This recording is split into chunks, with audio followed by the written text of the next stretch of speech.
জাতীয় বিশ্ববিদ্যালয়ে ২০২৪-২৫ সেশনে স্নাতক সম্মান প্রথম বর্ষের ভর্তি পরীক্ষার দিনক্ষণ চূড়ান্ত। তো আজকে আমি আপনাদের সাথে শেয়ার করব কিছু গুরুত্বপূর্ণ টিপস অ্যান্ড ট্রিক্স।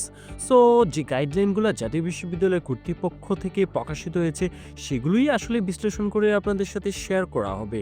ভিডিওটা শুরু থেকে শেষ পর্যন্ত একটু দেখলে কিছু আইডিয়া নিতে পারেন যা কিনা আপনার পরীক্ষার হল থেকে শুরু করে পরবর্তী নানান বিষয়গুলোতে কাজে আসবে। প্রথমেই যে বিষয়টা আসে সেটা হলো ভর্তি পরীক্ষার তারিখ। আগামী ৩১ মে ২০২৫ সকাল ১১টায় আপনার যে নির্ধারিত কেন্দ্র রয়েছে বা আপনার জেলার যে কেন্দ্র রয়েছে সেই কেন্দ্রে অনুষ্ঠিত হবে ভর্তি পরীক্ষাটি। দ্বিতীয় অংশটি হলো প্রশ্নপত্র ও বিভাগভিত্তিক তথ্য।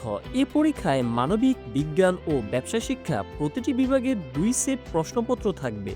অতএব নিজ বিভাগের নির্দেশনা অনুযায়ী প্রস্তুতি নিন। তারপর যে গাইডলাইনটি আপনাদেরকে মেনে চলতে হবে তা হলো mobile phone, calculator, smart watch কিংবা যে কোনো ইলেকট্রনিক ডিভাইস পরীক্ষা কক্ষে সম্পূর্ণ নিষিদ্ধ। এইসব পাওয়া গেলে পরীক্ষার খাতা বাতিল হতে পারে। আচ্ছা, ৪ নম্বর বিষয়টা কিন্তু অ্যাডমিট কার্ড ও কেন্দ্রের উপস্থিতি। পরীক্ষার অ্যাডমিট কার্ড কলেজের মাধ্যমে ডাউনলোড করে সংগ্রহ করতে হবে। পরীক্ষার দিন কেন্দ্রে অবশ্যই আধা ঘন্টার আগে উপস্থিত থাকতে হবে। এইখানে যে বিষয়টা আসলে মেনশন করা হয়েছে, আপনার যে অ্যাডমিট কার্ডটি থাকবে সেটা অবশ্যই আপনাকে নির্দিষ্ট সময়ের পূর্বে আপনার যে রোল এবং রেজিস্ট্রেশনটি রয়েছে, রোল এবং যে ফিন রয়েছে সে ফিনের মাধ্যমে অবশ্যই প্রিন্ট করে নিয়ে নিতে হবে।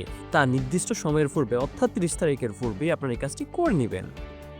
আচ্ছা, তারপর যে বিষয়টা আমাদের জানতে হবে, ওএমআর শিটে তথ্য পূরণে কোনো ভুল করলে পরীক্ষার ফলাফল বাতিল হতে পারে। তাই নাম, রোল, বিষয় কোড সহ প্রতিটি ঘর সতর্কভাবে পূরণ করতে হবে।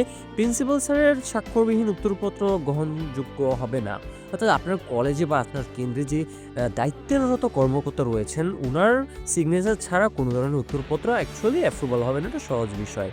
আচ্ছা, তো এই ছিল আমাদের গাইডলাইন সংক্রান্ত একদম বেসিকলি কিছু বিষয়। তো বন্ধুরা, আপনাদের যারা সহপাঠী রয়েছেন তাদের সাথে এই ভিডিওটা শেয়ার করে রাখতে পারেন। পরীক্ষার সবার জন্য আমরা শুভকামনা জানাই। যে কোনো কোয়েশ্চেন্স থাকলে অবশ্যই আমাদের কমেন্টে করতে পারেন। Thank you everyone. আমি শিখবো, আপনাদের শিখাবো। আল্লাহ হাফেজ।